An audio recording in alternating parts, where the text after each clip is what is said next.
Welcome back to the Raider D podcast. Today we're going to be talking about my predictions for the 2023 season with the Las Vegas Raiders.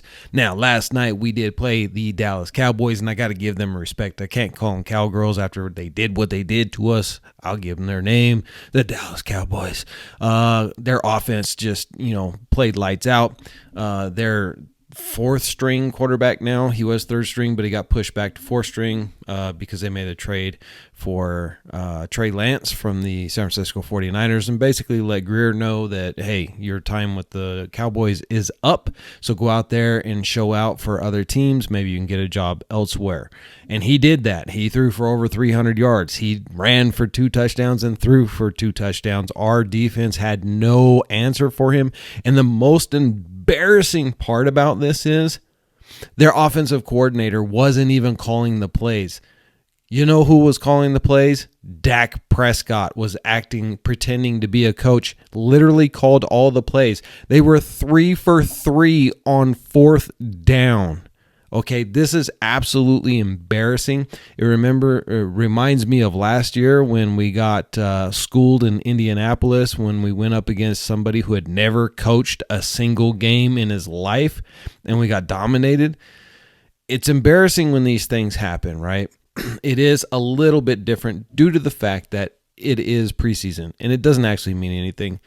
And, most of our guys that were out there on defense, they're not going to be here Tuesday. Let's be real. Let's be honest about it. These guys are going to be looking for jobs elsewhere. They may not even be in the NFL anymore.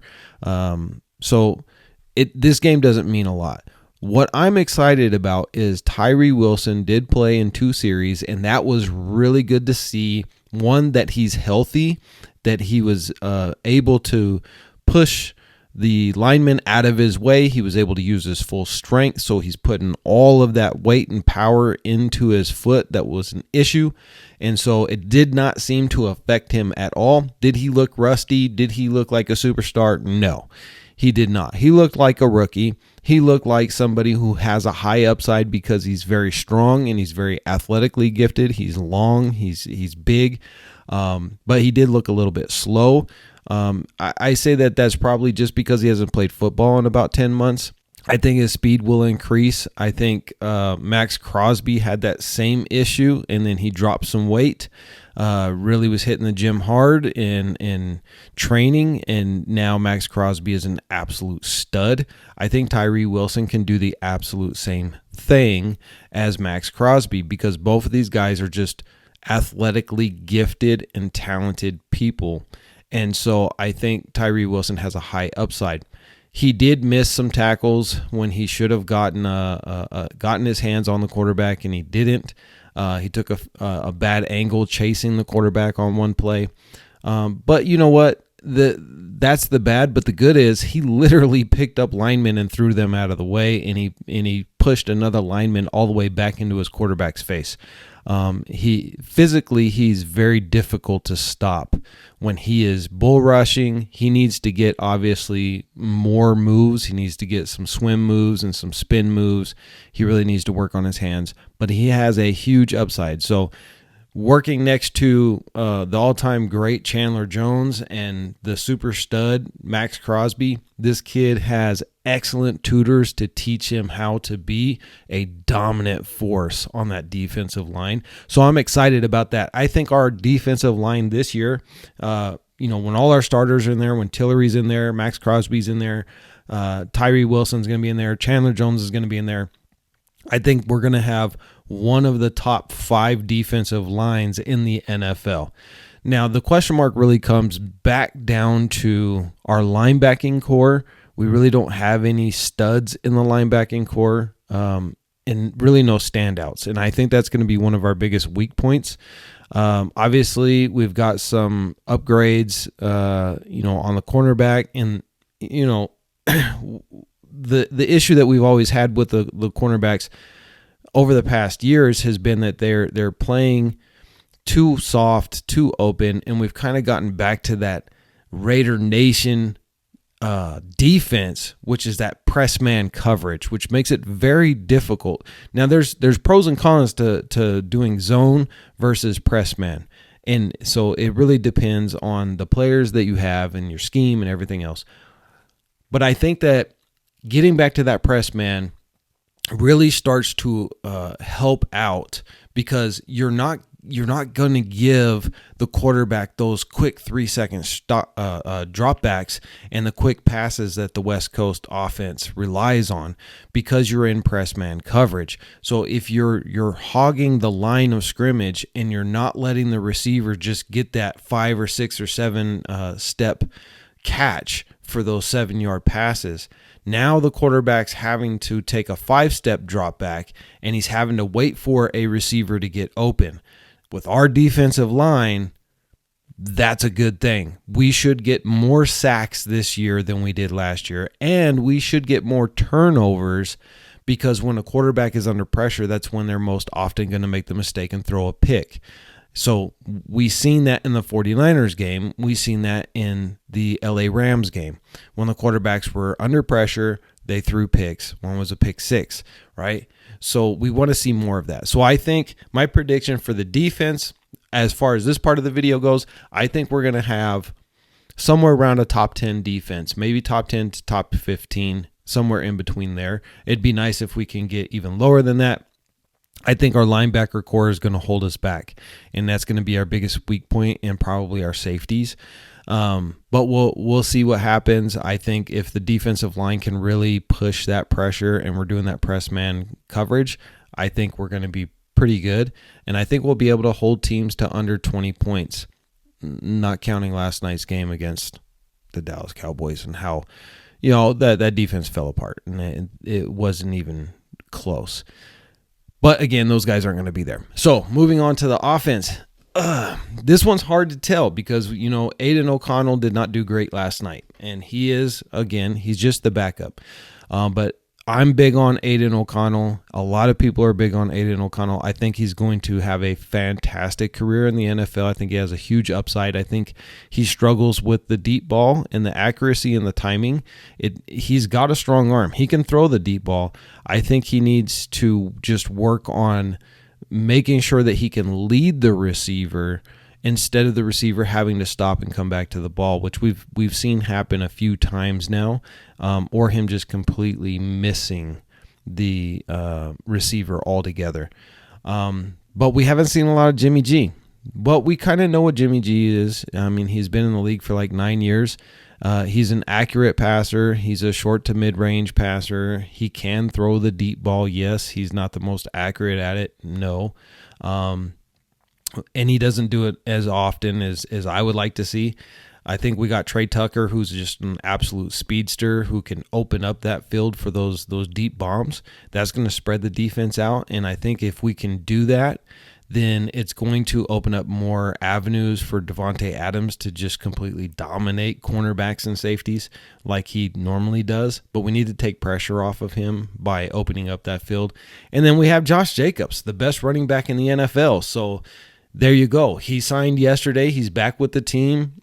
Everybody's happy, presumably. And let's see if he beasts it up, because, again, he needs, if he wants to get that big paycheck, if he wants to get that extended length contract with either the Raiders or another team, he's going to have to beast again this year because he's on a 1-year contract.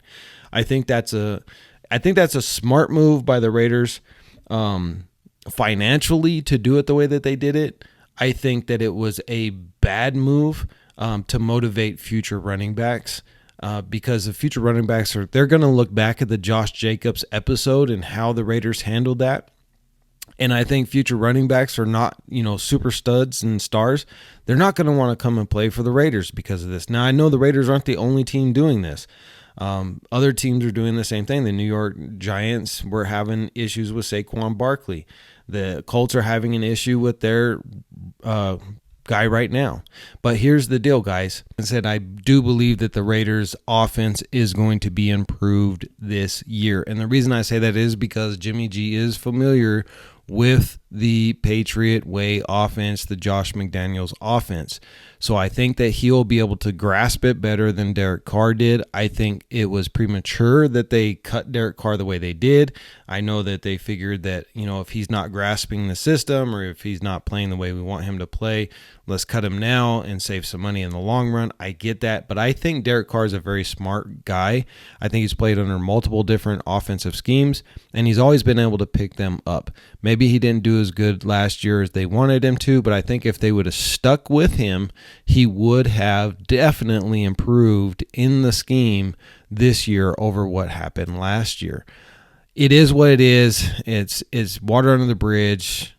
He is gone now to New Orleans Saints, and as a Derek Carr fan, I wish him the best unless he's playing the Raiders.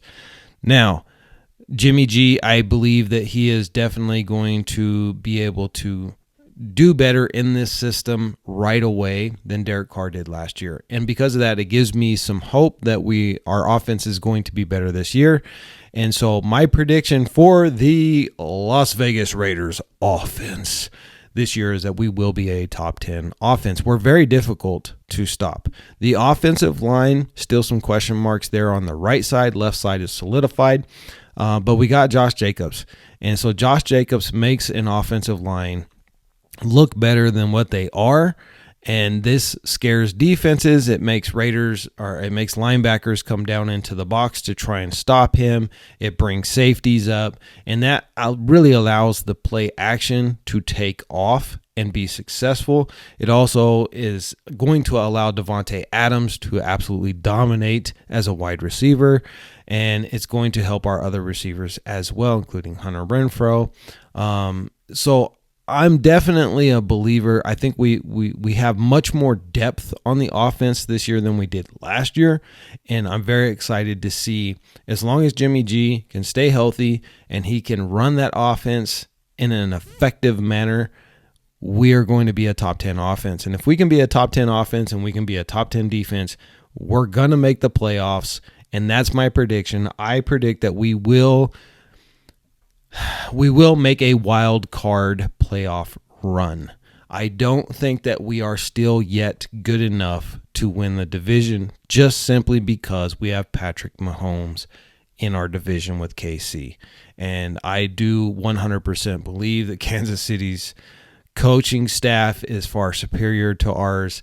And just overall, they have more depth on their team. And then they just have a superstar quarterback in Patrick Mahomes. As much as I hate to see that and admit that, it is what it is. He is an absolute stud. It's going to be very difficult to win our division, but I'm not saying it's impossible, but I just think it'll be difficult. We do, however, have enough offense, and now we have an upgraded defense to a degree where I think we will make that playoff card, and I think we could, depending on who we play, we could actually make a run in the playoffs.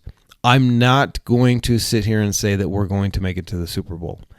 I'm going to have to wait and see. I got to see how Jimmy G does, because it's all going to come down to Jimmy Garoppolo. End of story. If he balls out, we could make a Super Bowl run. If he's just average, we'll make a playoff run, and then that's it. And then I think what you will end up seeing is Aiden O'Connell next season, if that's the case.